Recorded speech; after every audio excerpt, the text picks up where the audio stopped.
60 seconds. It's showtime, folks. 1 minute. Let's get a move on, people. We got a show to put on, okay? All of your better top of the end there, high quality CD-ROM games, one thing they all got in common, you go around to any one of them, ham.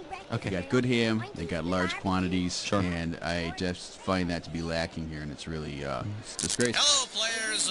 Let's see. How many people do we have with us? Okay, great. One player. What's your name? In there, high quality. Okay, you want a 7-question game? Thank you. Got in common, you go around to any one of them. 30 seconds. Ham. You have the letter B as your buzzer. That's B as in bye-bye. Find that to be lacking. Who do I and look it's like? really, Miracle disgraceful. Max? 20 seconds. Ooh, all right, listen up. Soon as you think you know the answer to a question, buzz in. Then you have to hit the number that corresponds to the answer you want. Got that? 10 seconds. Good luck. 9, We're rolling, people. We're 8, rolling. Get rid of that 7, desktop. 6, 5, Go to black. 4, Cue graphics. 3. Okay, let's make it a good one. Tap water. Taste the memory.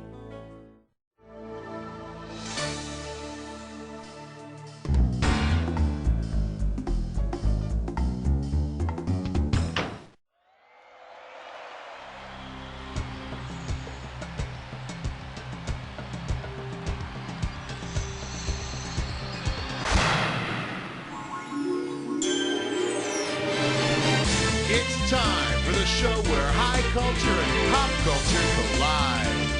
Welcome to the movie edition of You Don't Know Jack. So it looks like you don't know anyone who played the game with you. What a shame. Well, at least you know you win. Okay, I need a category. For the enjoyment of everyone during question 1, please, no unnecessary talking. Shh. All right, here's the deal. Historically dramatic dumpsters. $1,000 if you get it. Hey, kids, it's time to do a little celebrity trash picking. Looks like we've got a broadsword, some blue face paint, a kilt, and a Scottish flag. To what movie character does this... William Wallace is the Mel Gibson character from Braveheart. And since his clothes are in the trash, Braveheart must also be bare-assed. Category, please. Cut the red wire! Watch out, it's gonna blow! That was close. Too close. The category is, don't you look at me. 2 G's if you get this one right. You know, Dennis Hopper's character in Blue Velvet was a real pervert, but people can change, right?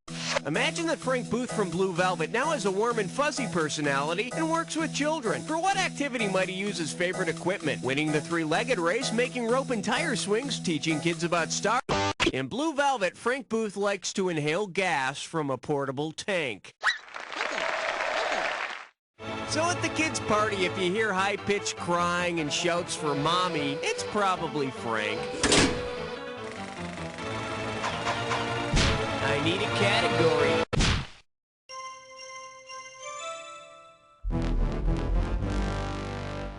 And I believe this one's called Gandhi's House of Pancakes. And it's worth $2,000 if you get this one right. Okay, imagine this. On the set of Gandhi, the caterers are busy making tuna fish sandwiches for each and every actor and actress.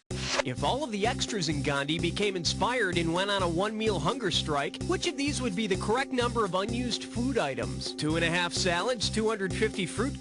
Nope, but burgers would be just the thing to serve to all those Hindu extras. It would have been so beautiful if you'd only picked this.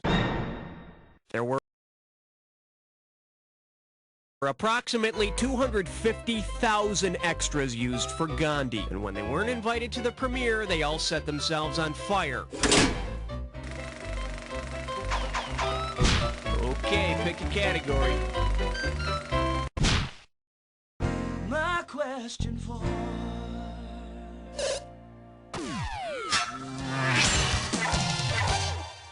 Now showing. Dude! $3,000 for this one. Put it in gear, cause here we go. Which actor would you not expect to see at Fast Times at Ridgemont? It was Sean Penn, not his brother Christopher, who starred in Fast Times at Ridgemont High. He just wasn't pictured in the Ridgemont High yearbook because he kept attacking the photographer. All right.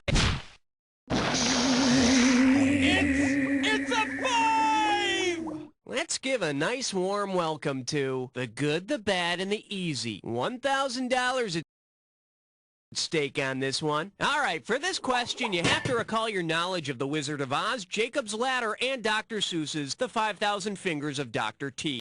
In their respective movies, Dorothy is hit in the head by a window, Jacob is on drugs, and Bart dozes off practicing the piano. What do these incidents from each movie have in common? They're things that happen after the credits. They're scenes added by studio. Dorothy dreams up Oz while unconscious, Jacob hallucinates his post-war life, and the evil Dr. T is just a product of Bart's nightmare. You know, if Hollywood keeps using dreams for the foundation of their stories, soon we'll be shelling out bucks just to go to the theater and nap. Category, please. She was built like an interstate cloverleaf, made for speed with all the right curves. All I could think of was 6. The category, Bob Saget doesn't need another series. And you're playing for $3,000 cash money. Flex those fingers, because here it comes. Considering how it was filmed, which of these movies would be the best choice for inclusion on Italy's Funniest Home Videos? The Bicycle Thief? Il Postino? No. And I preferred Il Post-it Note. It's the delightful story of a sweet young office temp who has to deliver memos by hand to the Spanish company president. For the curious, here's the right answer. Julia and Julia stars Kathleen Turner and Sting and was shot on video in Italy. Of course, it wouldn't win the grand prize on Italy's Funniest Home Videos because no one gets hit in the crotch with a baseball. Okay, I need it.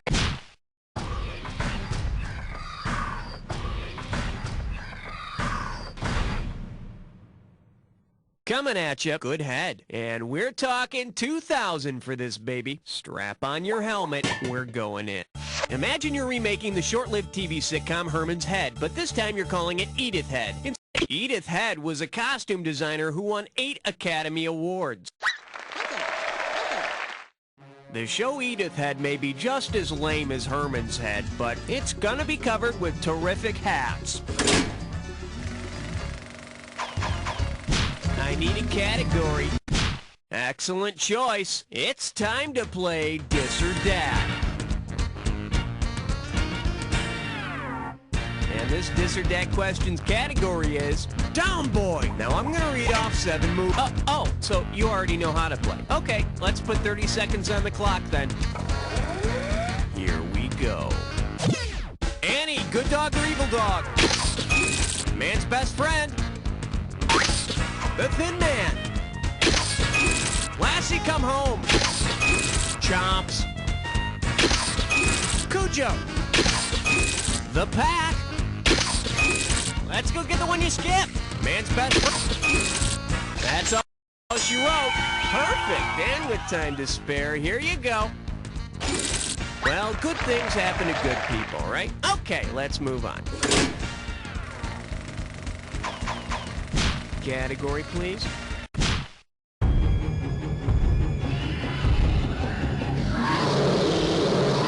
This one's called 80s Music on the Bounty. You get this one right and it's $3,000. Hey, do you remember that 80s band Night Ranger and that hit song they had called Sister Christian? Well, suppose the song had been called Fletcher Christian after the character in Mutiny on the Bounty, because he's never played. No, Mr. Gibson portrayed Mr. Christian in the 1984 movie The Bounty. That was before he moved on to playing a pagan in Braveheart. The correct answer is, as of 1996, Jeremy Irons has never portrayed Fletcher Christian on the big screen. Although I hear he did play the misunderstood suicidal boy in Pearl Jam's Jeremy video. Okay, pick...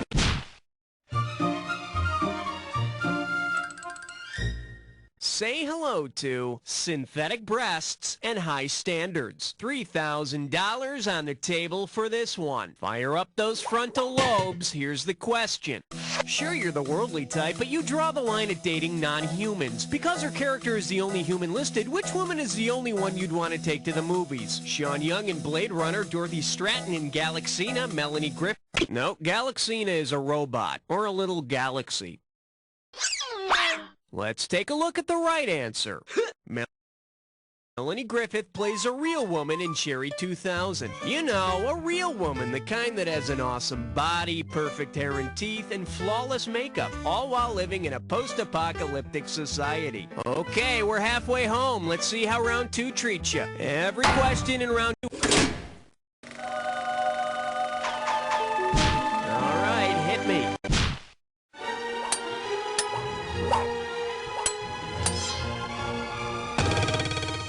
For your enjoyment, please, I just want to go to the bathroom. Play your cards right, you win $4,000. Let's say a writer's idea of hell is having to watch film interpretations of his or her literary works over and over.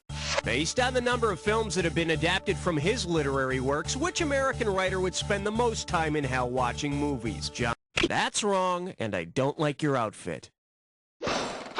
Should have picked this. Over 100 films have been made of the works of Edgar Allan Poe, more than any other American writer. So Poe would be spending the most time in hell watching his movies. They'll probably have a screaming baby sitting behind him the whole time.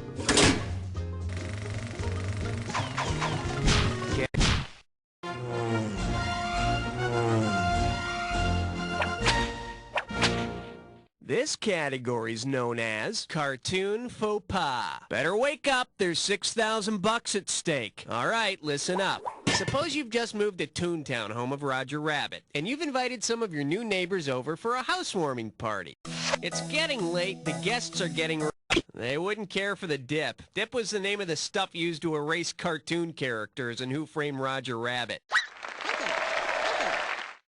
Has everyone tried the dip?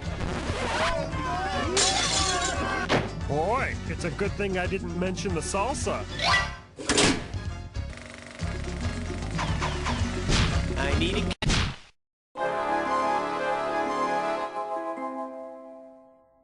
I proudly present Variety is the Spice of Language. And you pop a right answer, you got $2,000. Howdy, movie language fans, and welcome to Let's Talk Variety Speak. You know how Variety always publishes those hard-to-understand headlines?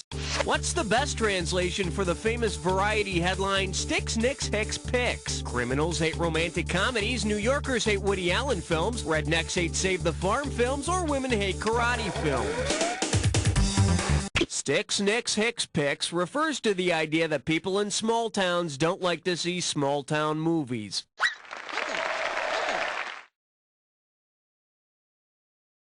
Yep, I'd just rather go out on the porch and watch Sally milk old Bessie. It's more life like that way.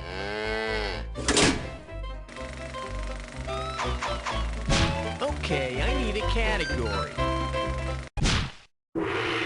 Hiya!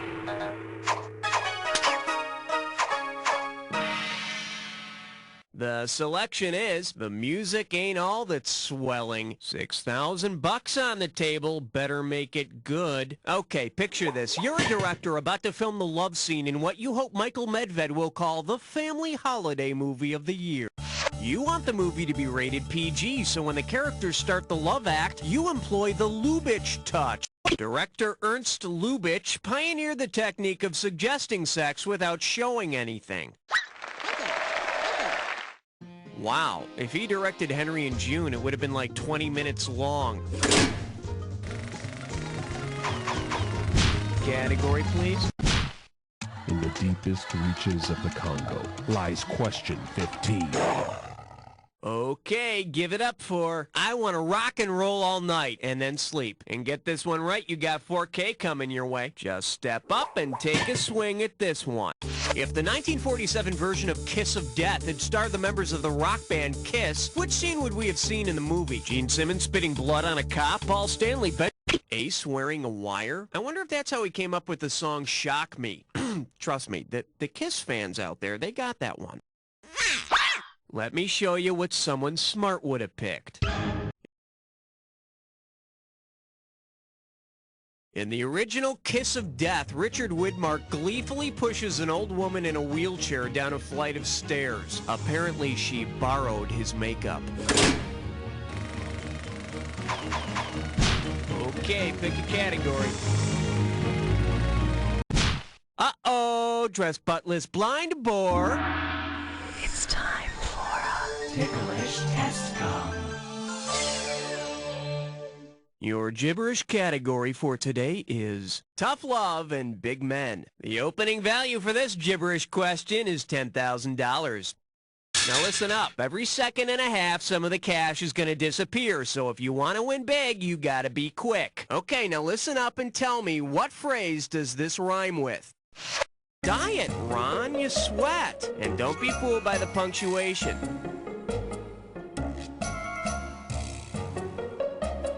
Okay, it's set on a... All right, type in your answer. Yeah, it's very important to be quiet on the set. The last thing you want to hear during a big love scene is some overweight gaffer taking care of business. Cut! All right, hit me.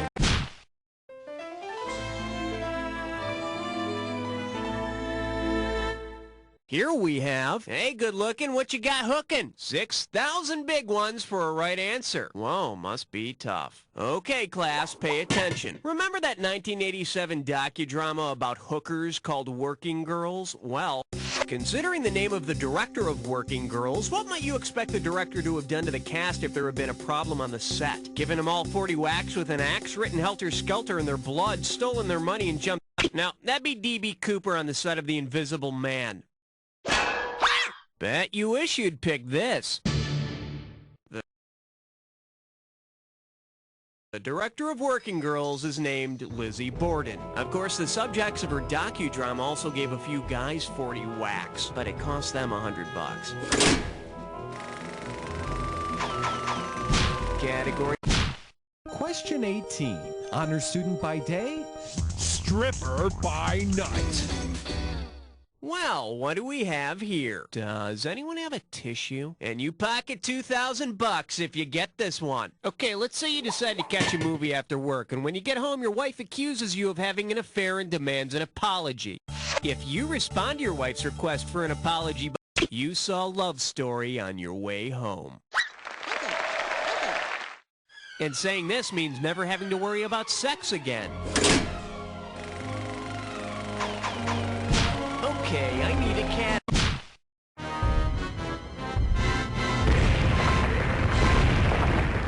Chew on this. Must-see musicals. Hello, we're talking $6,000, so pay attention. Hey, kid, do you know how the Seinfeld writers sometimes take scenes and plot points from famous films and layer them into the show for hilarious results? Well, say Seinfeld used the plot from Singin' in the Rain for an episode. If Cosmo Kramer takes on the quirks of the character whose first name he shares, what will he be doing? Dancing on Jerry's walls, stabbing Newman with an ice...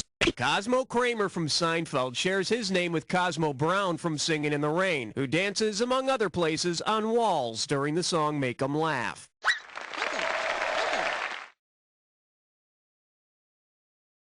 I'm not sure about Kramer, but Cosmo Brown is definitely sponge-worthy. I need a category.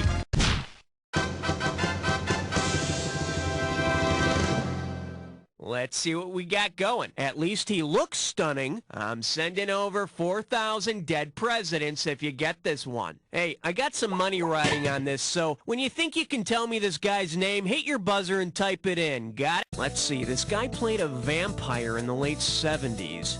And I think he also played Zorro at some point. Oh yeah, and I know he played Evel Knievel because I love that show. And everybody makes a big deal. It's all... George Hamilton has played a disco vampire, a gay Zorro, and an Evel Knievel.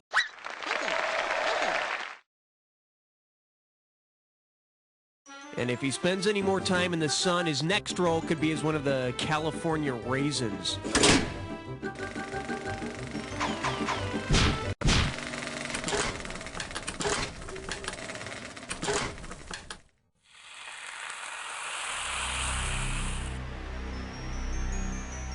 Time for the... Ah, you think you know the attack, huh? I got news for you. Not all attacks are equal. Here's your clue.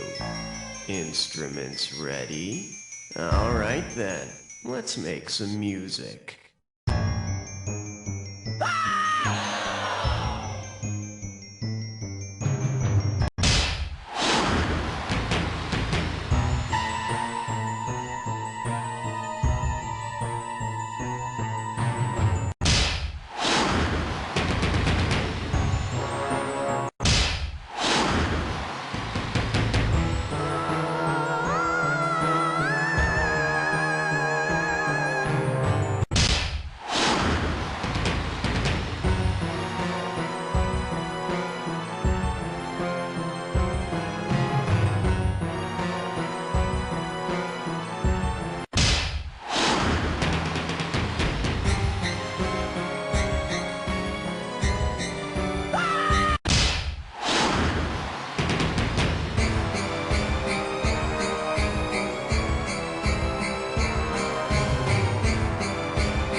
think you got it. Let's see how I brought up your score.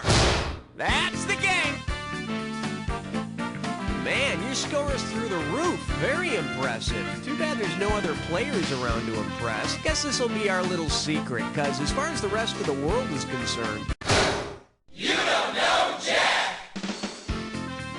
Beautiful show, everybody. Okay, let's get those commercials going. And Raoul Han, could you ask the contestants if they want to play again? Excellent. You're on the high scoreboard. You can either go off on that long overdue ego trip, or we can play again and see if you don't just